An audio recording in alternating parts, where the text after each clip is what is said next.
It is important to always use hand signals when you are riding your bicycle.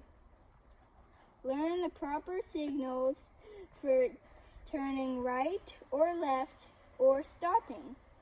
Make sure your signal in plenty of time before you turn, so people in cars know what you are doing, what you are going to do. Left turn,